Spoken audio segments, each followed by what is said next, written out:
Hi friends, welcome back to my channel where I share our family's debt-free journey to pay off over $500,000 of debt.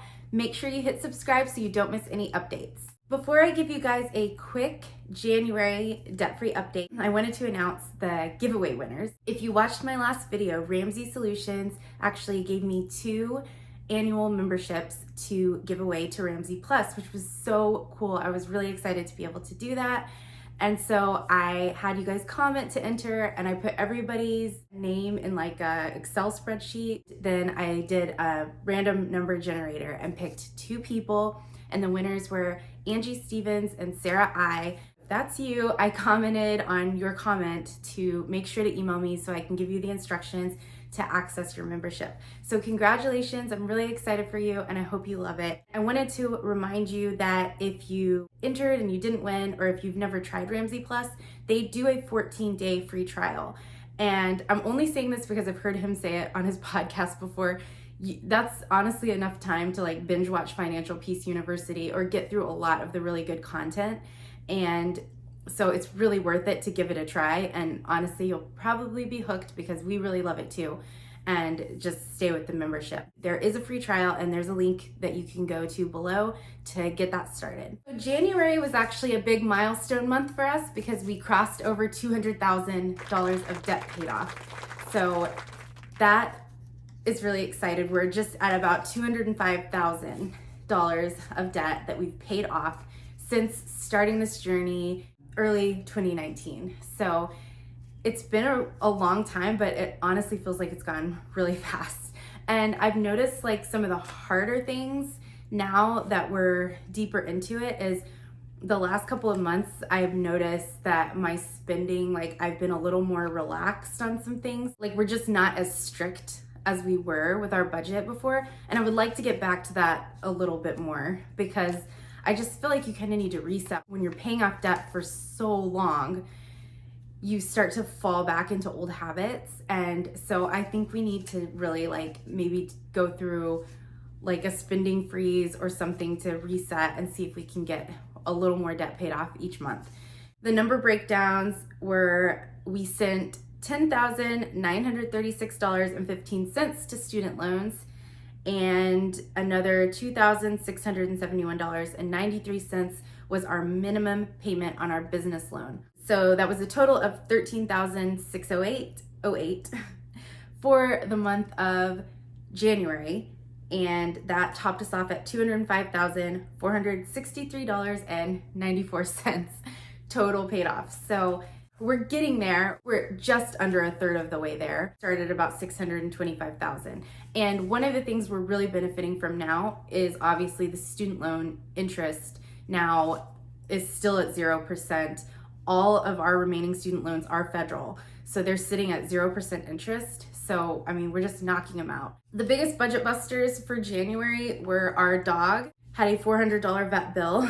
Poor thing is in a cone. She has some kind of fungal infection thing going on. It's getting better, so we're happy for that, but we were definitely not expecting a $400 vet bill. And so since we have so much going to debt each month, I kind of hold on to it until the end of the month and just see if anything like that comes up. So it kind of stinks because when things like that come up, it comes out of our debt. So I could start the month being like, wow, we're gonna pay off, 11 or 12,000 this month, and then it end up being less than that by the time we get to the end of the month. We could have used our emergency fund, our starter, because we have the $1,000 emergency fund. It just made more sense to just cash flow it out of what we already had. If you're in that zone where you're just getting started and it seems like stuff like that just keeps happening all the time, people always say like the $1,000 is not enough. I tend to agree if you have a really low income, because that could really hurt. Like obviously, our $1,000 emergency fund is not enough, but we can cash flow things out of our monthly income for emergencies. So it's hard for me to sit here and say to you guys that $1,000 is super manageable and easy, because I get it that if your income's low, it makes an emergency, a $400 emergency is way bigger. If it happens and you have to go back into debt or something because you're just getting started and it seems like you can never build up that $1,000 emergency fund, just keep moving forward. Like say you went back into credit card debt because you couldn't cover the $400 vet bill or whatever. Just move on, you know, say, okay, next month's gonna be better, and just keep going, because it's not gonna be like that forever. It feels like it's gonna be like that forever, but it's not gonna be like that forever. Do what you have to do until you can get your budget better, until you can get really scrappy and like be able to sell things and all that stuff. But if you're really overwhelmed and you're just getting started and an emergency like that happens, don't let it be the reason that you quit or give up. Move forward, move on. Next month will be better. The biggest thing, obviously, is we have student loans at home. We have business debt at the business.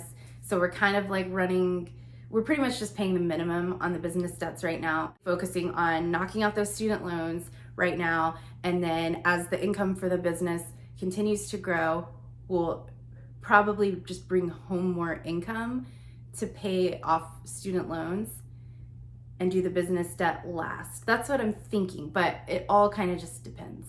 To be continued on that. But the exciting thing is when you look at our list of student loans now, it looks so much smaller than it started. The problem is those student loans at the bottom are really, really big ones. The last four are like in the 40s and 50,000s.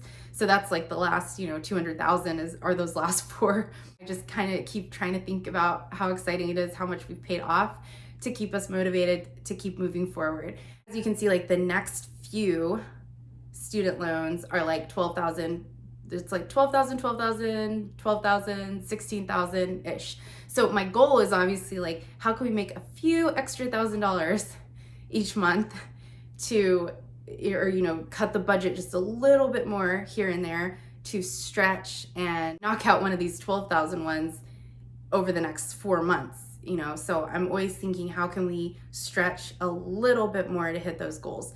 So that's going to be my biggest motivating factor, is trying to pay off these smaller student loans, just focusing on that. And then I think that'll help us stay really motivated over the next few months. Nothing too exciting to report in January, except that we did hit that $200,000 mark of debt paid off, which is really exciting. It's a big milestone. I never thought it would have been possible. And if we hadn't just started, even though we were overwhelmed, struggling, had no clue what we were doing, and like, honestly, I just, I wanted to give up at that point. The point is, we started and we got better, and now we've paid off $205,000 of debt. It's really exciting, and I hope that these videos encourage you, no matter what your income is, no matter how much debt you have, that getting started and just sticking to the plan is eventually what's going to get you to debt freedom. Thank you so much for watching. Make sure you hit the subscribe button. Congratulations again to the giveaway winners, and I'll see you guys in the next one.